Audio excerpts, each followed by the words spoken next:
காலத்தை வென்ற கதைகள் மீண்டும் உங்களுக்காக உங்கள் ஸ்டோரிஸ் வித் செல்வி சேனலில் உங்களுடன் தாமரை செல்வி. நீங்கள் கேட்டுக்கொண்டிருக்கும் கதை மலைக்கள்ளன். வாருங்கள் கதையை தொடரலாம். இதுவரை காத்தவராயன் பூங்கோதைய அவங்க வீட்டில இருந்து மயக்க மருந்து கொடுத்து தூக்கிட்டு வர, இடையில இன்னொரு கும்பல் புகுந்து காத்தவராயனோட ஆட்களை அடிச்சிட்டு பூங்கோதைய தூக்கிட்டு போயிடுறாங்க. இனி அதே சமயம் சொக்கேச முதலியார் மாப்பிள்ளை வீட்டாரோட விஜயபுரி ரயில்வே ஸ்டேஷனுக்கு வந்து சேர்ந்துடுறார். மாப்பிள்ளை வீட்டாரோட வர்ற தன்னை கூட்டிட்டு போக ரயில்வே ஸ்டேஷனுக்கு வண்டி அனுப்பி இருப்பாங்களேன்னு பார்த்தா சடையன் அங்க வண்டியோட வரல.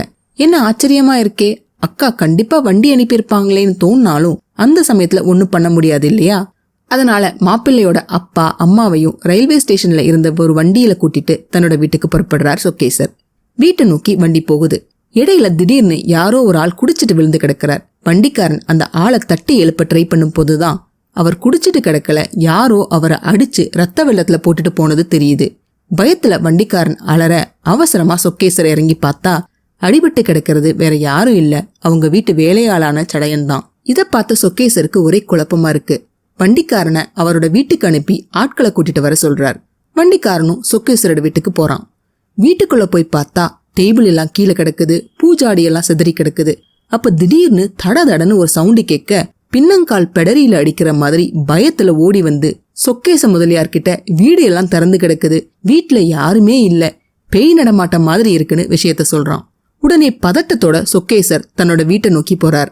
அந்த சமயத்துல அங்க வர போலீஸ் நடு ரோட்ல நிக்கிற வண்டிக்காரன் கிட்ட ஏண்டா வண்டியை நடு ரோட்ல நிறுத்தி வச்சிருக்கன்னு கேட்க, சொக்கேசர் வீட்டுல களவு போயிருக்குன்னு விவரத்தை சொல்றான் வண்டிக்காரன். வீட்டுக்கு போற சொக்கேச முதலியார் வீடு இருக்கிற நிலைமைய பார்த்ததும் அவருக்கு பகீர்னு இருக்கு. அக்கா அக்கான்னு கூப்பிட்டும் எந்த சவுண்டும் வராம போக பதட்டத்தோட தன்னோட மகளை பார்க்க மாடிக்கு பூங்கோதையோட ரூமுக்கு போறார்.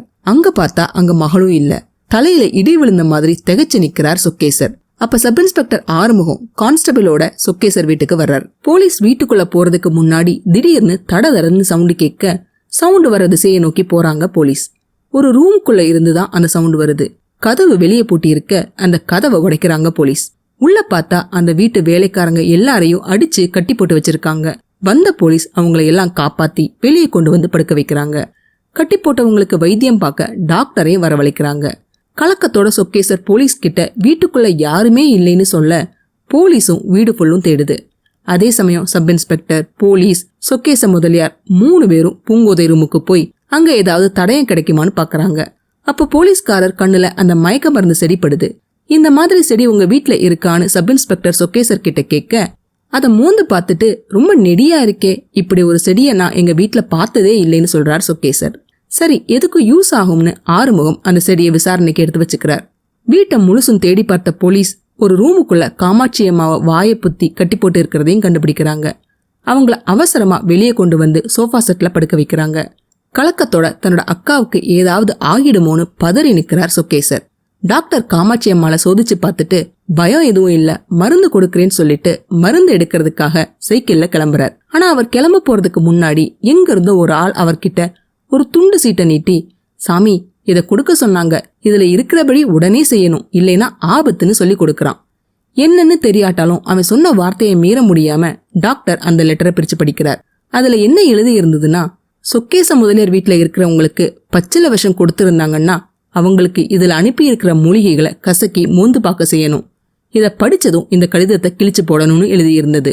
லெட்டர்ல இருந்த விஷயம் ஒரு ஆச்சரியம்னா அதை விட பெரிய ஆச்சரியம் லெட்டர் யார்கிட்ட இருந்து வந்ததுதான். யாருன்னு கெஸ் பண்ண முடியுங்களா? கெஸ் பண்ணீங்கன்னா மறக்காம கமெண்ட் செக்ஷன்ல சொல்லுங்க. மீண்டும் அடுத்த பதிவில் சந்திப்போம். இந்த பதிவு உங்களுக்கு பிடிச்சிருந்ததுன்னா லைக் பண்ணுங்க, ஷேர் பண்ணுங்க, சப்ஸ்கிரைப் பண்ணுங்க. நான் போடுற வீடியோஸ் உடனுக்குடன் உங்களுக்கு தெரிஞ்சுக்கிறதுக்காக நோட்டிபிகேஷன் பெல்லையும் கிளிக் பண்ணுங்க.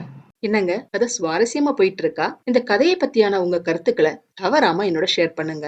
உங்க கருத்துக்களை தெரிஞ்சுக்க நான் ஆவலா காத்திருக்கேன். மீண்டும் அடுத்த பதிவில் சந்திப்போம். நன்றி, வணக்கம்.